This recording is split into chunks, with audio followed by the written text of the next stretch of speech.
Sual. Assalamu alaykum. Urib o'ltirilgan, o'zi o'lib qolgan baliqni yegili bo'lamdi?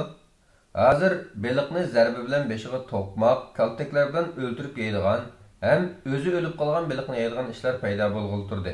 Shunga bu savolni so'rashga majbur bo'ldim. Va alaykum assalom va rahmatullohi va barakatuh.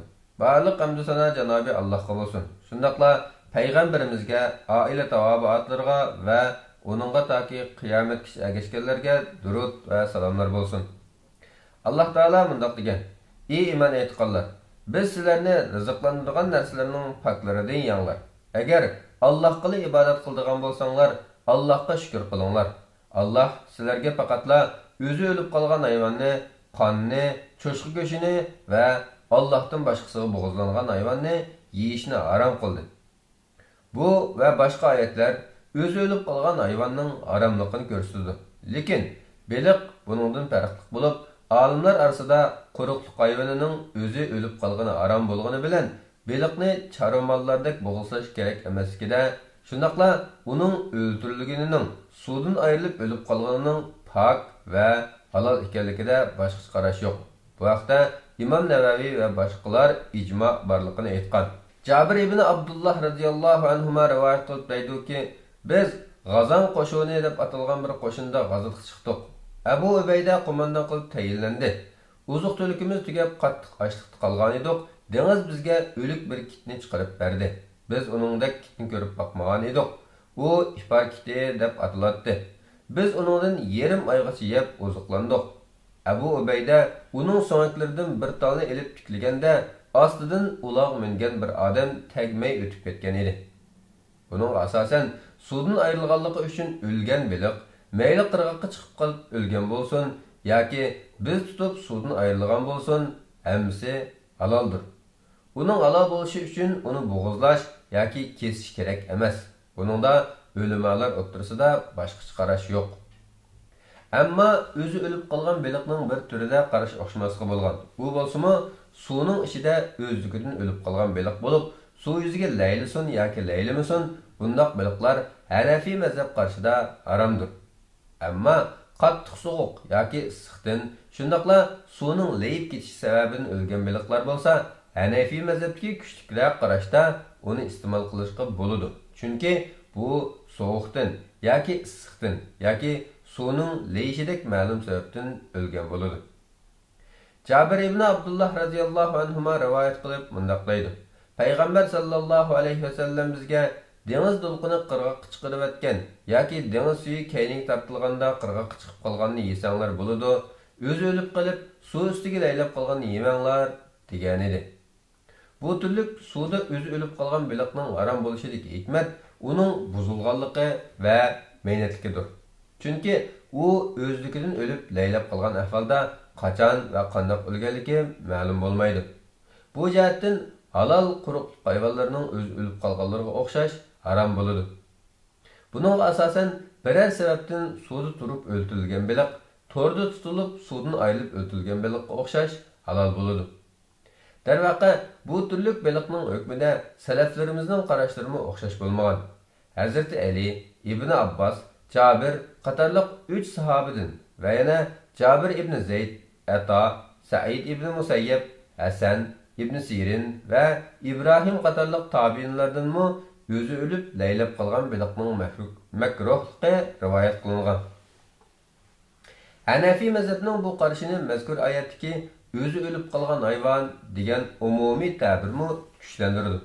Lekin Imom Ibn Kasir qatorliq mufassirlar aytgandek, ko'pchilik ulamolar suvda o'zi o'lib qolgan baliqni mazkur oyatdan mustasno qilib, uni tövəndiki oyat va hadislar bilan halol qilingan deb qaragan.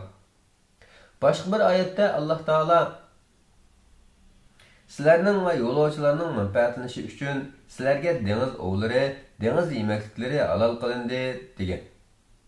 Umar radhiyallohu anhu bu oyatdagi dengiz ovlari degan dengizdan ovlangani, uning yemekliklari degan dengiz qirg'oqqa chiqarib o'tganidir deb tafsir qilgan. Abu Bakr radhiyallohu anhu suvda laylab qolgan baliqlar haloldir degan. Ibn Abbas radhiyallohu anhu mazkur oyatdagi yemekliklari degan so'zni uningda o'zi o'lib qolgan narsa deb tafsir qilgan. Peygamber sallallahu aleyhi ve sellem'nin sahabesi Şurayh radıyallahu anhu mundaq degan: "Dengizdagi har qanday narsa sabiy qilingandir." Demek, dengizning ovlaridan boshqa yemekliklari ko'pchilik salaf tafsirlagandek dal uning o'lib qolgan baliqlaridir. Bir hadisda Peygamber sallallahu aleyhi ve sellem dengiz suyu to'g'risida so'ralganda uning suyu paktur, o'likmi halaldir degan. Yana Peygamber sallallahu aleyhi ve sellem mundaq degan: "Sizlarga ikki o'lik narsaning go'shi bilan ikki xil qon halol qilindi. Ikki o'likning birisi baliq, yana birisi chekatga. Ikki qonning birisi jigar, yana birisi tol." Yig'ib aytsak, suvda laylab yoki laylmay uchirgan o'lik baliqning o'lish sababi noma'lum bo'lsa, Hanafi mazhab buni harom deb qaragan.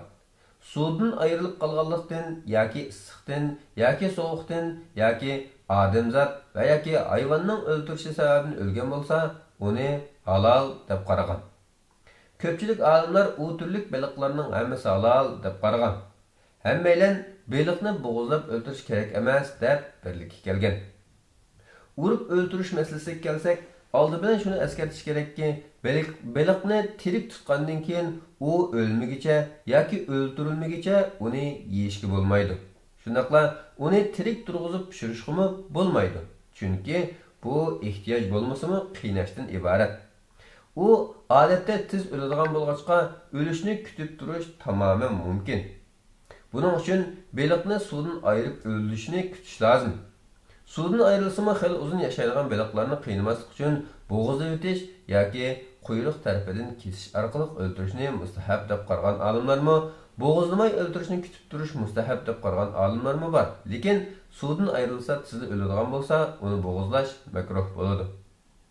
Ammo suvdan elivasili o'ladigan yoki elivasi ma'lum muddatdan keyin o'ladigan baliqni urib o'ldirish qilmishi baliqni qiynaganlik va o'ldirishda chiroyli usul qo'llanmaganlik jihatdan cheklanadi.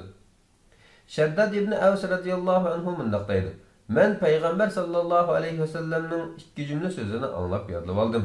U mundaq dedi: Shubhisizki Alloh har qanday ishda yaxshi muomala bo'lishga buyurdi. Agar o'ldirmoqchi bo'lsanglar, chiroyliqcha o'ldiringlar. Bo'g'izlamoqchi bo'lsanglar, chiroyliqcha bo'g'izlanglar.